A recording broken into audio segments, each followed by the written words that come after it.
पियाच्या मिलनाची आस जन्मांतरापासून केली होती.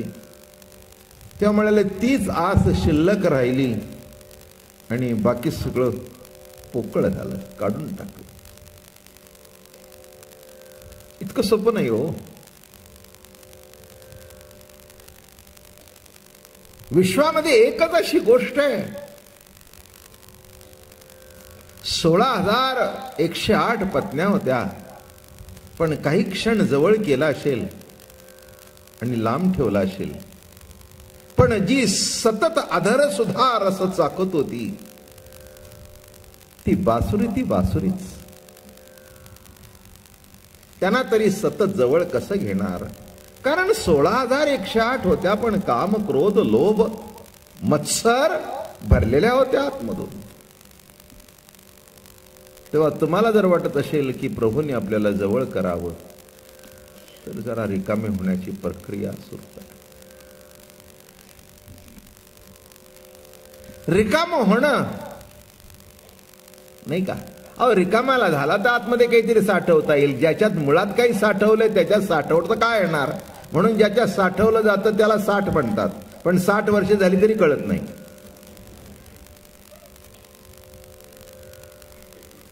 साठविला हरी, बघा अभंगच आहे, साठविला हरी जी हृदय मंदिरी, त्याची सरली एरधार आणि झाला सुफळ व्यापार. हे काय साठवलं नाही का?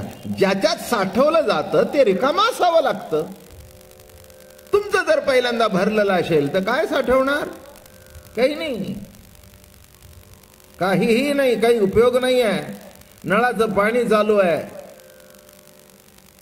उद्या पाणी येणार नाही, पण साठवण्याकरता काही नाही, म्हणून 2 बादल्यात समाधान मानावं लागतं. मग ती बायको म्हणाली, मी तुम्हाला म्हणत होते मागे एक टाकी घ्या, मोठी 60 घ्या, की ज्याच्यामध्ये 10, 15, 20 हांडे साठवले जातील. तसं आतमध्ये त्या बासरीने स्वतःला रिकाम केलं. रिकाम केल्यानंतर प्रभूने आतमध्ये श्वास भरला. म्हणून तिचा हेवा करण्याचं काही कारण नाही आहे. गवळणींच्या लक्षातच आलं नाही की ही कोण आहे. त्यांना असं वाटलं हे एक लाकूड आहे, लाकूड. सगळीच लाकडं कुठे भाग्यवान असतात? काहीच असतात की ज्याची रथातून मिरवणूक काढली जाते जगन्नाथपुरीला. सत्यभामा, बळीभद्र आणि कृष्ण अशा 3 मूर्ती आहेत जगन्नाथपुरीला, आणि त्या 3ही लाकडाच्या आहेत.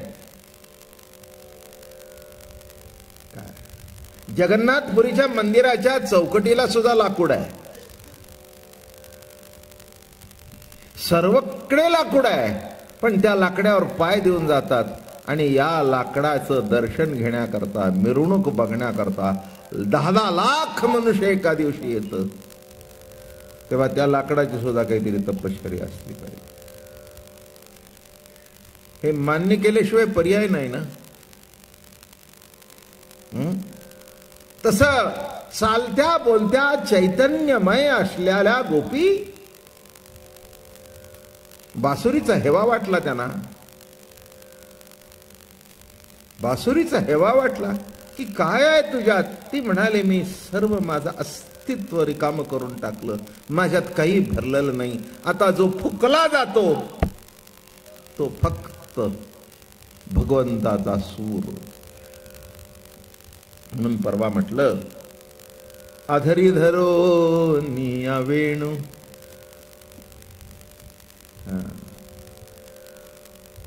आधारावर धरण्याकरता जो अधीर झालेला आहे, अधरी धरो निया वेणू. अधीर, अधीर. अधरी धरो निया वेणू, वेणू वाजविला कोणी नेणू. जो तुमच्यात कोणीतरी वेणू वाजवतोय तो तुम्हाला तरी भेटला का? लाकडे गेली पुढे, तरी अजून कळला नाही. नाही का? भगवंताच्या जीवनामध्ये प्रत्येकाचं अस्तित्व आगळं वेगळं आहे. बासरीचं आहे, तसं त्या मोरपिसाचंही आहे. महेश वगैरेने विचारलं होतं, तिथे मला वेळ नव्हता आणि मी काय असतं माझं एकदा सांगितलं थकून जातो मी, मग विषयाने विषय वाढत जातो. पण आज सांगतो,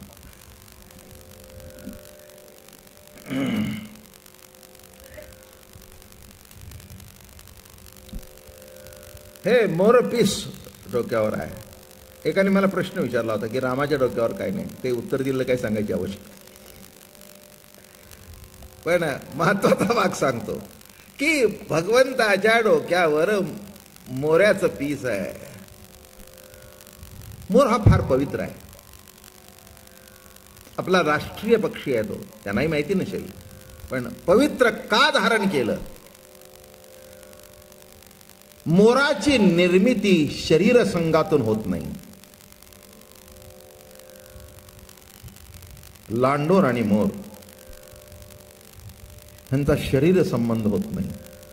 नुसतं त्या लांडोरीच्या डोळ्यातून 2 थेंब पडतात आणि ते तो घेतो, ती घेते. मोराच्या पडतात आणि ती घेते आणि तो गर्भ. म्हणून ज्याचं शरीर पवित्र आहे, देह ज्याचा बाटलेला नाही, अशाला तो डोक्यावर धारण करतो. माझं बोलणं कळलं का? शरीरात जे अडकलेले आहेत त्यांना तो डोक्यावर कसा घेईल? नाही का? कधीही स्पर्श नाही. म्हणून ते सौंदर्यशाली आहे मोर तो. नाही का? मोराचा पिसारा, मोराचं सौंदर्य, मोराचा तुरा, किंबहुना त्याच्या इतका सौंदर्यशाली दुसरा पक्षी नाही. कारण का? देह पवित्र आहे. देह काम वासनेत अडकलेला नाही. बाकी स्त्री असू दे, पुरुष असू दे, जनावर असू दे, पाखरू असू दे, एका देहाचा संबंध दुसऱ्या देहाशी घडतो. पण मोराच्या बाबतीत तसं घडलेलं नाही. म्हणून त्याचा देह पवित्र आहे. मग असा पवित्र धारण केलेलाच piece, it's a feather in my cap. इंग्रजी टर्म शार्थ झाली ना.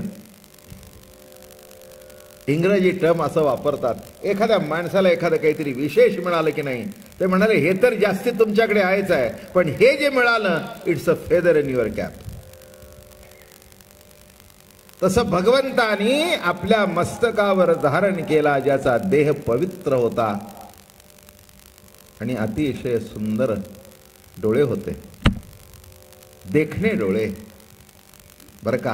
हो, तो पिसारा एवढा सुंदर का फुलला? तो नाचतो, मयूर नाचतो. असा असा आता ढग आले की नाही, कृष्ण ढग आल्यावर नाचतो, कळलं का? एरवी नाही नाचत तो.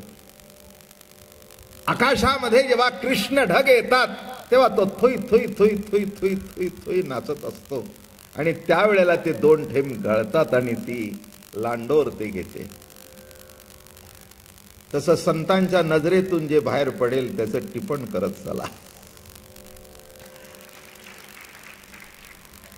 कारण परमार्थ हा दृष्टी पालटतो, नाही का? कृपा कटाक्षे न्याहाळीले आपुले पदी बैसविले, बाप रखुमा देवी वरु विठ्ठले, भक्ता दिधले वरदान, आलिंगनी सुख वाटे, कृपा कटाक्षे न्याहाळीले.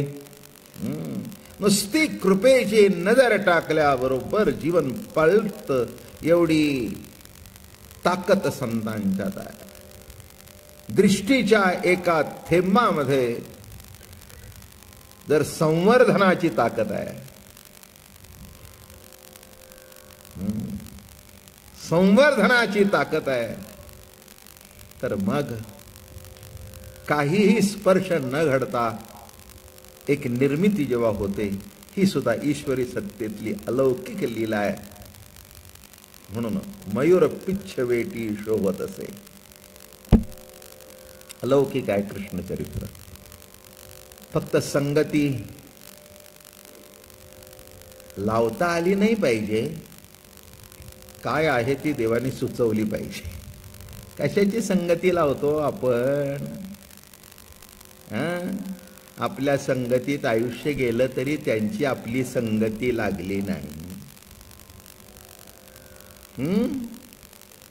लागली का? नाही. मुलाबाळांची लागत नाही, सोऱ्याधारांची लागत नाही, कशाशी कोणाची संगती लागत नाही. चाललंय आयुष्य. पण या तत्वज्ञानाची संगती भक्तीच्या माध्यमातून लागणं, याच्याकरता देवाचं काहीतरी आशीर्वाद, त्याचीच प्रार्थना करावी की महाराज हे काय आहे, हे कशा करताय. म्हणून देवडा चरणू वाजवितो वेणू आणि गोपिकार म्हणू स्वामी माझा देखील आगे माये यमुनेचे तिरी. बघा, यमुनेची वाहणी आहे. परवा म्हटलं होतं मी तुम्हाला, यमुना अशी वाहत असते. हे बघा, सत्तेतून येते, निर्गुणातून येते आणि सगुण दर्शनाकरता वाहत असते. नाही का? आपण निर्गुणात होतो, तो सगुणात आलो. भूक निर्गुणात आहे, सगुणात यावंसं तिला जेव्हा वाटतं तेव्हा बटाट्या वड्याची आठवण होते. काय आज काय केलंय? काय बटाटे वडे आहेत की नाही? माझी नक्की खात्री आहे, आता घरी जाता जाता दोघं चौघ खातीलच. आणि पुन्हा काय म्हणतील माहिती आहे का अशोकराव, ज्या अर्थी महाराजांनी उल्लेख केलाय आज प्रवचनात, त्या अर्थी आज आपल्याला खायलाच. म्हणजे निर्गुणातली जी ओढ आहे ती सगुणाकडे धावतेच ना, प्रवाह हा. अरे का, निर्गुणामध्ये जरी असलं तरी सगुणाची अशी वाहणी झाल्याशिवाय बरं वाटत नाही. म्हणून एक लक्षात ठेवा, हा निर्गुणातून वाहत असलेला प्रवाह सगुणाकडे चालूच आहे, चालूच आहे. हे लक्षात ठेवा, हा कधी थांबणार नाही.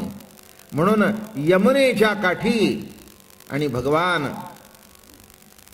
गाईला टेकून उभे होते. हातामध्ये बासरी होती, पायामध्ये चप्पल नव्हती. काही काही नेम गोकुळामध्ये असताना भगवंतांनी पाळले. थोडंसं परवा उल्लेख केला होता. गोकुळात असताना कधी पायात चप्पल घातली नाही, शिवलेले कपडे घातले नाहीत. शिवलेले कपडे घातले नाहीत, नेसायचा पितांबर आणि अंगावर शेला, संपलं. शिवायचा प्रश्न नाही. जे अंगरखे वगैरे घातले ते मथुरेत गेल्यावर. का? कारण गोकुळातली मुलं तशीच राहत होती, उघडी वागडी. एक लंगोटी लावायची, मग त्याला असं वाटायचं की उगीच यांच्या संगतीमध्ये आपण काहीतरी नको ते शिवलेलं घालू नये.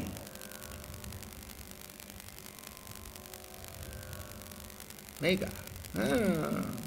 तुम्ही नको ते शिवता म्हणून नको ती शिवाशिवी तुमच्या अंगाला येते. माझं बोलणं कळलं का? नको ती शिवाशिवी तुमच्या अंगाला येते, कारण नसताना. नको त्याला शिवू नका आणि नको ते शिवून देऊ नका. म्हणून भगवंताने शिवलेले कपडे घातले नाहीत, हातामध्ये शस्त्र धरलं नाही. एका हातामध्ये साखर मिश्रित लोण्याचा गोळा होता आणि एका हातामध्ये बासरी होती. पायामध्ये चप्पल का घातली नाही? मैयाने सुंदर चप्पल केली होती, बूट केले होते, नाही घातले.